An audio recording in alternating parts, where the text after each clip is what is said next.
ফের নৌকা দুর্ঘটনা মালদহের চাঁচলের মহানন্দা নদীর জগন্নাথপুর মুকুন্দপুর ঘাটে রাসমেলা দেখে বাড়ি ফেরার পথে মর্মান্তিক পরিণত হলো মহিলা।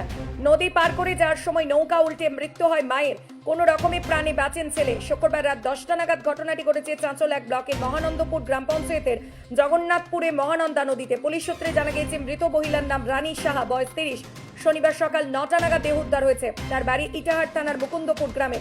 স্থানীয় সূত্রে জানা গিয়েছে রাতে ইটাহারের মুকুন্দপুর থেকে নদী পার করে চাঁচলের দয়ভাত্তা গ্রামে আত্মীয়ের বাড়িতে রাসমেলা দেখতে আসেন তারা। বাড়ি ফেরার সময় ছেলেকে নিয়ে নৌকায় পার হচ্ছিলেন রানী সাহা। নৌকায় থাকা বাইকটিও ডুবে যায়। কোনো রকমে বাঁচে তার ছেলে শান্তু সাহা। দয়ভাত্তা থেকে ছেলে ও স্ত্রীকে বাড়িতে পাঠিয়ে দেয়। মূলত 2019 সালে জগন্নাথপুর মুকুন্দপুর সেই ঘাটে রাতের অন্ধকারে ভয়াবহ দুর্ঘটনা ঘটে। প্রায় 10 জনের দেহ উদ্ধার হয়, তলিয়ে যায় অনেকে। সেই সময় থেকে প্রশাসনের তরফে ফেরিঘাট বন্ধ করে দেওয়া হয়। তবুও প্রশাসনের নজরদারি এড়িয়ে রাতের অন্ধকারে নৌ চলাচল অব্যাহত ছিল বলে স্থানীয়দের দাবি। দুই জেলার মানুষের যোগাযোগ ব্যবস্থার জন্য সেখানে পাকা ব্রিজের দাবি উঠেছে। 5 তারিখ থেকে আমাদের এই পার্শ্ববর্তী জায়গা দৈভাত্তা, এখানে একটা রাস উৎসব হচ্ছে। সেই রাস উৎসব দেখার জন্যই কালকে সন্ধ্যার সময় মুকুন্দপুরের বেশ কিছু লোক গেছিল। তার মধ্যে রাত্রি 11টার সময় যখন যে মারা গেছে তার নাম হচ্ছে রানী সাহা। আচ্ছা, তার বাড়ি হচ্ছে মুকুন্দপুর, সেটা হচ্ছে ইটাহার থানা। আচ্ছা, নদীর ওই পারে। আচ্ছা, রাত্রি 11টার সময় ছোট ডিঙি নৌকা করে পারাপার করছিল। পার হতে গিয়ে নৌকা পাল্টি খেয়ে যায়। পাল্টি খেয়ে ও জলে ডুবে যায়। আর বাকি দুজন ওর সঙ্গে যে ছিল ওরা কোনো মতন প্রাণে বাঁচে, সাঁতার কেটে চলে এসেছে। এবং রানী সাহা সাঁতার জানতো না, সে ডুবে গেছে।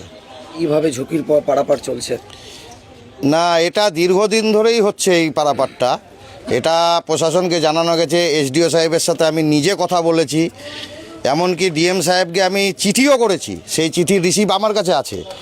ডিএম সাহেব একটা চিঠি করেছিল এসডিও সাহেবকে যে একটা সমস্যা এই জায়গাটায় হচ্ছে, আপনি সেটা সলিউশন করেন। আমি এসডিওর সাথে বারবার কথা বলেছি, কিন্তু এটা এসডিও সাহেব পুরোপুরিভাবে কাজে দিচ্ছে না। প্রশাসনের কোনো হেলদোল নেই। প্রশাসনের ব্যর্থতার কারণে কি একটা প্রাণ চলে গেল আজকে? প্রশাসনের ব্যর্থতার কারণেই আজকে প্রাণটা গেছে।